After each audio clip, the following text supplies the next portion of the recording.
श्री परमात्मने नमः। श्री राम जय जय राम। श्री वाल्मीकि रामायण बालकांड 12 सर्ग। राजा का ऋषियों से यज्ञ कराने के लिए प्रस्ताव। ऋषियों का राजा को और राजा का मंत्रियों को यज्ञ की आवश्यक तैयारी करने के लिए आदेश देना।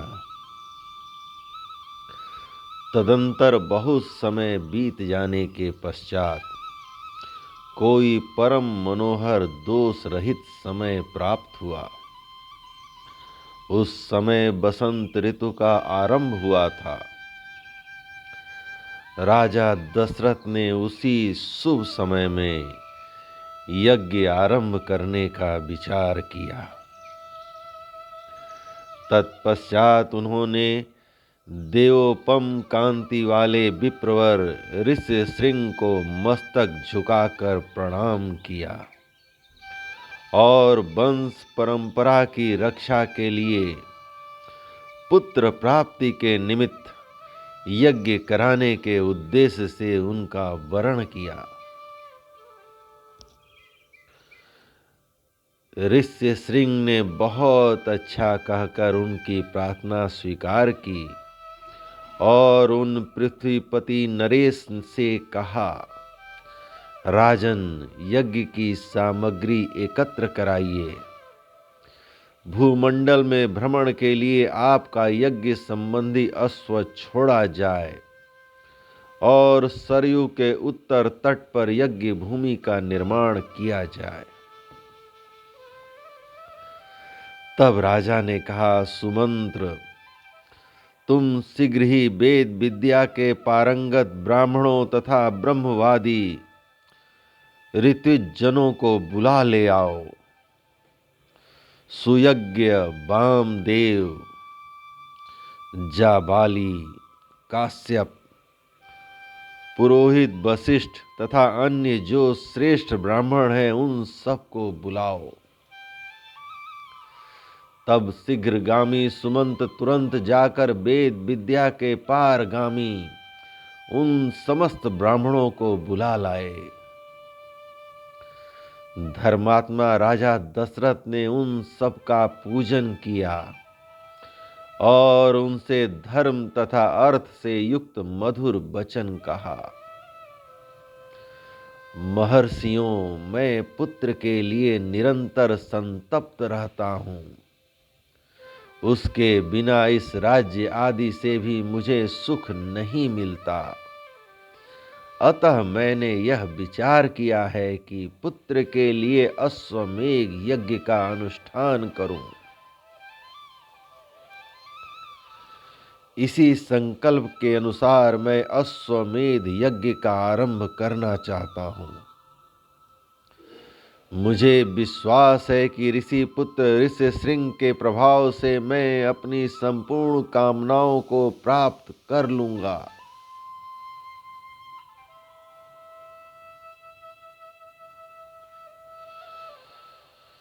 राजा दशरथ के मुख से निकले हुए इस वचन की वशिष्ठ आदि सब ब्राह्मणों ने साधु साधु कहकर बड़ी सराहना की। इसके बाद ऋष्यशृंग आदि सब महर्षियों ने उस समय राजा दशरथ से पुनः यह बात कही, महाराज, यज्ञ सामग्री का संग्रह किया जाए, यज्ञ संबंधी अश्व छोड़ा जाए तथा सरयू के उत्तर तट पर यज्ञ भूमि का निर्माण किया जाए। तुम यज्ञ द्वारा सर्वथा 4 अमित पराक्रमी पुत्र प्राप्त करोगे, क्योंकि पुत्र के लिए तुम्हारे मन में ऐसे धार्मिक विचार का उदय हुआ है। ब्राह्मणों की यह बात सुनकर राजा को बड़ी प्रसन्नता हुई। उन्होंने बड़े हर्ष के साथ अपने मंत्रियों से यह शुभ अक्षरों वाली बात कही। गुरुजनों की आज्ञा के अनुसार तुम लोग शीघ्र ही मेरे लिए यज्ञ की सामग्री जुटा दो। शक्तिशाली वीरों के संरक्षण में क्षत्रिय यज्ञ यश्व छोड़ा जाए और उसके साथ प्रधान ऋत्विज भी रहेंगे। सरयू के उत्तर तट पर यज्ञ भूमि का निर्माण हो। शास्त्रोक्त विधि के अनुसार क्रमशः शांति कर्म पुण्या वाचन आदि का विस्तार पूर्वक अनुष्ठान किया जाए, जिससे विघ्नों का निवारण हो। यदि श्रेष्ठ यज्ञ में कष्टप्रद अपराध बन जाने का भय न हो तो सभी राजा इसका संपादन कर सकते हैं, परंतु ऐसा होना कठिन है, क्योंकि ये विद्वान ब्रह्म राक्षस यज्ञ में विघ्न डालने के लिए छिद्र ढूंढा करते हैं। विधिहीन यज्ञ का अनुष्ठान करने वाला यजमान तत्काल नष्ट हो जाता है। अतः मेरा यह यज्ञ जिस तरह विधि पूर्वक संपूर्ण हो सके वैसा उपाय किया जाए। तुम सब लोग ऐसे साधन प्रस्तुत करने में समर्थ हो तब बहुत अच्छा कहकर सभी मंत्रियों ने राजेश्वर दशरथ के उस कथन का आदर किया और उनकी आज्ञा के अनुसार सारी व्यवस्था की। तत्पश्चात उन ब्राह्मणों ने भी धर्मज्ञ नृप श्रेष्ठ दशरथ की प्रशंसा की और उनकी आज्ञा पाकर सब जैसे आए थे वैसे ही फिर चले गए। उन ब्राह्मणों के चले जाने पर मंत्रियों को भी विदा करके वे महाबुद्धिमान नरेश अपने महल में गए। इस प्रकार वाल्मीकि निर्मित आर्ष रामायण आदि काव्य के बाल कांड में 12वां सर्ग प्रभु श्री राम की कृपा से पूर्ण हुआ। श्री राम जय राम जय जय राम। त्रयोदश सर्ग। राजा का वशिष्ठ जी से यज्ञ की तैयारी के लिए अनुरोध। वशिष्ठ जी द्वारा इसके लिए सेवकों की नियुक्ति और सुमंत्र को राजाओं को बुलाने के लिए आदेश। समागत राजाओं का सत्कार तथा पत्नियों सहित राजा दशरथ का यज्ञ की दीक्षा लेना। वर्तमान बसंत ऋतु के बीत जाने पर जब पुनः दूसरा बसंत आया तब तक 1 वर्ष का समय पूरा हो गया।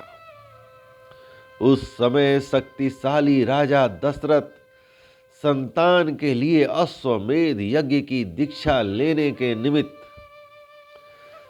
वशिष्ठ जी के समीप गए। वशिष्ठ जी को प्रणाम करके राजा ने न्यायतः उनका पूजन किया और पुत्र प्राप्ति का उद्देश्य लेकर उन द्विज श्रेष्ठ मुनि से यह विनय युक्त बात कही। ब्रह्मन मुनि प्रवर, आप शास्त्र विधि के अनुसार मेरा यज्ञ करावें और यज्ञ के अंगभूत अश्व संचारण आदि में ब्रह्म राक्षस आदि जिस तरह विघ्न न डाल सकें वैसा उपाय कीजिए। आपका मुझ पर विशेष स्नेह है। आप मेरे सुहृदय, अकारण हितैषी, गुरु और परम महान है। यह जो यज्ञ का भार उपस्थित हुआ है, इसको आप ही वहन कर सकते हैं। तब बहुत अच्छा कहकर विप्रवर वशिष्ठ मुनि राजा से इस प्रकार बोले, नरेश्वर, तुमने जिसके लिए प्रार्थना की है वह सब मैं करूंगा। तदंतर वशिष्ठ जी ने यज्ञ संबंधी कर्मों में निपुण तथा यज्ञ विषयक शिल्प कर्म में निपुण कुशल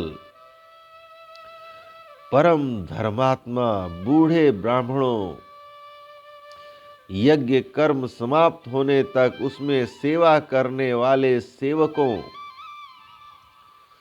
शिल्पकारों, बढ़इयों, भूमि खोदने वालों, ज्योतिषियों, कारीगरों, नटों, नर्तकों, विशुद्ध शास्त्र वेत्ताओं तथा बहुश्रुत पुरुषों को बुलाकर उनसे कहा, तुम लोग महाराज की आज्ञा से यज्ञ कर्म के लिए आवश्यक प्रबंध करो। शीघ्र ही कई हजार ईंटें लाई जाएं।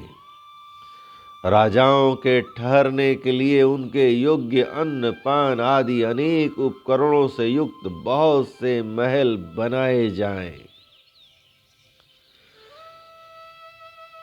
ब्राह्मणों के रहने के लिए भी सैकड़ों सुंदर घर बनाए जाने चाहिए। वे सभी गृह बहुत से भोजनीय अन्न पान आदि उपकरणों से युक्त तथा आंधी पानी आदि के निवारण में समर्थ हों। इसी तरह पूर्ववासियों के लिए भी विस्तृत मकान बनने चाहिए। दूर से आए हुए भूपालों के लिए पृथक पृथक महल बनाए जाएं। घोड़े और हाथियों के लिए भी सलाएं बनाई जाएं।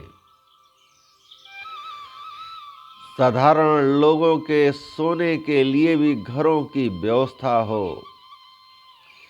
विदेशी सैनिकों के लिए भी बड़ी बड़ी छावनियां बननी चाहिए।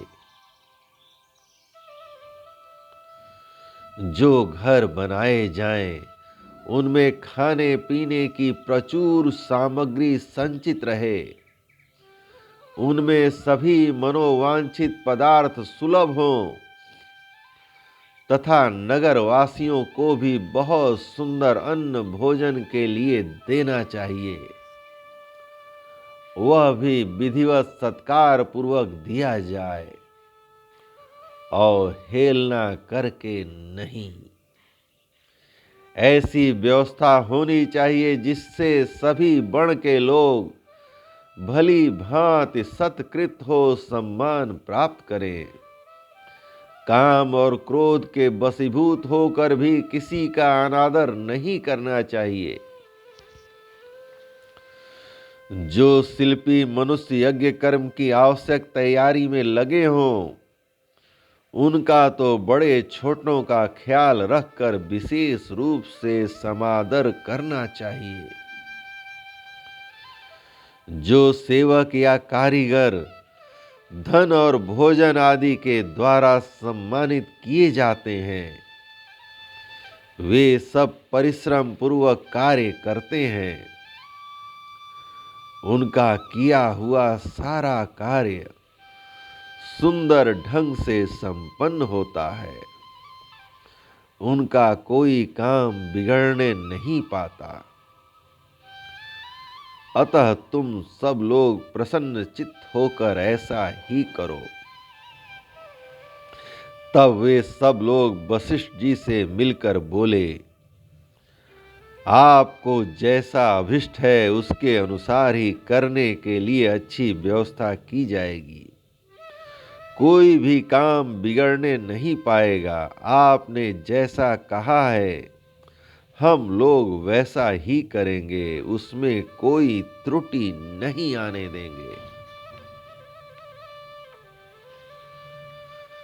तदंतर वशिष्ठ जी ने सुमंत्र को बुलाकर कहा, इस पृथ्वी पर जो जो धार्मिक राजा, ब्राह्मण, क्षत्रिय, वैश्य और सहस्त्रों शूद्र हैं, उन सबको इस यज्ञ में आने के लिए निमंत्रित करो। सब देशों के अच्छे लोगों को सत्कार पूर्वक यहाँ ले आओ। मिथिला के स्वामी सूरवीर महाभाग जनक सत्यवादी नरेश हैं। उनको अपना पुराना संबंधी जानकर तुम स्वयं ही जाकर उन्हें बड़े आदर सत्कार के साथ यहाँ ले आओ। इसलिए पहले तुम्हें यह बता देता हूं। इसी प्रकार काशी के राजा अपने स्नेही मित्र हैं और सदा प्रिय वचन बोलने वाले हैं। वे सदाचारी तथा देवताओं के तुल्य तेजस्वी हैं, अतः उन्हें भी स्वयं ही जाकर ले आओ। केकय देश के बूढ़े राजा बड़े धर्मात्मा हैं। वे राज सिंह महाराज दशरथ के ससुर हैं, अतः उन्हें भी पुत्र सहित यहाँ ले आओ। अंग देश के स्वामी महाधनुर्धर राजा रोमपाद हमारे महाराज के मित्र हैं, अतः उन्हें पुत्र सहित यहाँ सत्कार पूर्वक ले आओ। कौशल राज भानुमान को भी सत्कार पूर्वक ले आओ। मगध देश के राजा प्राप्त यज्ञ को जो सूरवीर सर्वशास्त्र विशारद परम उदार तथा पुरुषों में श्रेष्ठ हैं, स्वयं जाकर सत्कार पूर्वक बुला ले आओ। महाराज की आज्ञा लेकर तुम पूर्व देश के श्रेष्ठ नरेशों को तथा सिंधु सौबीर एवं सुराष्ट्र देश के भूपालों को यहाँ आने के लिए निमंत्रण दो। दक्षिण भारत के समस्त नरेशों को भी आमंत्रित करो। इस भूतल पर और भी जो जो नरेश महाराज के प्रति स्नेह रखते हैं, उन सबको सेवकों और सगे संबंधियों सहित यथा संभव शीघ्र बुला लो। महाराज की आज्ञा से बड़भागी दूतों द्वारा इन सब के पास बुलावा भेज दो। वशिष्ठ का यह वचन सुनकर सुमंत्र ने तुरंत ही अच्छे पुरुषों को, राजाओं को बुलाहट के लिए जाने का आदेश दे दिया। परम बुद्धिमान धर्मात्मा सुमंत्र वशिष्ठ मुनि की आज्ञा से खास खास राजाओं को बुलाने के लिए स्वयं ही गए। यज्ञ कर्म की व्यवस्था के लिए जो सेवक नियुक्त किए गए थे, उन सब ने आकर उस समय तक यज्ञ संबंधी जो जो कार्य संपन्न हो गया था, उस सब की सूचना महर्षि वशिष्ठ को दी। यह सुनकर वे द्विज श्रेष्ठ मुनि बड़े प्रसन्न हुए और उन सब से बोले, भद्र पुरुषों, किसी को जो कुछ देना हो उसे अवहेलना या अनादर पूर्वक नहीं देना चाहिए, क्योंकि अनादर पूर्वक दिया हुआ दान दाता को नष्ट कर देता है, इसमें कोई संशय नहीं है। तदंतर कुछ दिनों के बाद राजा लोग महाराज दशरथ के लिए बहुत से रत्नों की भेंट लेकर अयोध्या में आए। इससे वशिष्ठ जी को बड़ी प्रसन्नता हुई। उन्होंने राजा से कहा, पुरुष सिंह, तुम्हारी आज्ञा से राजा लोग यहाँ आ गए। हे नृप श्रेष्ठ, मैंने भी यथा योग्य उन सब का सत्कार किया है। हमारे कार्यकर्ताओं ने पूर्णतः सावधान रहकर यज्ञ के लिए सारी तैयारी की है। अब तुम भी यज्ञ करने के लिए यज्ञ मंडप के समीप चलो। राजेंद्र यज्ञ मंडप में सब और सभी वांछनीय वस्तुएं एकत्र कर दी गई हैं। आप स्वयं चलकर देखें, यह मंडप इतना शीघ्र तैयार किया गया है मानो मन के संकल्प से ही बन गया हो। मुनिवर वशिष्ठ तथा ऋष्यशृंग दोनों के आदेश से शुभ नक्षत्र वाले दिन को राजा दशरथ यज्ञ के लिए राजभवन से निकले। तत्पश्चात वशिष्ठ आदि सभी श्रेष्ठ द्विजों ने यज्ञ मंडप में जाकर ऋष्यशृंग को आगे करके शास्त्रोक्त विधि के अनुसार यज्ञ कर्म का आरंभ किया। पत्नियों सहित श्रीमान अवध नरेश ने यज्ञ की दीक्षा ली। इस प्रकार श्री वाल्मीकि निर्मित आर्ष रामायण आदि काव्य के बालकांड का 13वां सर्ग प्रभु श्री राम की कृपा से पूर्ण हुआ। जय राम श्री राम, जय जय राम, जय राम श्री राम, जय जय राम।